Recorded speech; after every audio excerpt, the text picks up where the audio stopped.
इस्कन पक्षर अधीन रथयात्रा घटना को विरोध याद्वारा जगन्नाथ संस्कृति को नष्ट कराइथिबा अभियोग करिसेंती जलेश्वर श्री जगन्नाथ संस्कृति सुरक्षा समिति।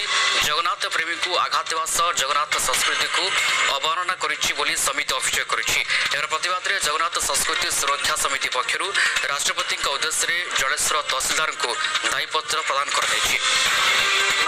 नीति अनुसार समग्र विश्व में गोटे दिन जहाँ चलती प्रतिभा होती गजपति महाराज आदेश निर्देश हम अन्य कोची प्रकार हेले आम विरोध करवा आज से विरोध करूँ एवं राष्ट्रपति उद्देश्य तहसीलदार को आम दाबी पत्र दौचु जे कार्यक्रम आउ न हो। जगतरनाथ जगन्नाथंकर आज अपभ्रंश भाव में इस्कन संस्था तरफ मुंबई रे जो रथयात्रा अनुष्ठित द्वारा विश्वर बड़ ठाकुर जगन्नाथंकर संस्कृति रे कुठारघात अवमानना बारंबार आमर पुरी गजपति महाराज विभिन्न सभा समिति माध्यम कहते स्कंद पुराण माध्यम जो आमर जगन्नाथ रीतिनीति प्रचलित अच्छे फॉलो करने किंतु एमाने या विरोध करछे कि जो श्रीपंचमी भविष्य में आहरी अन्य किसी विरोध माध्यम बंद करने चेष्टा कर।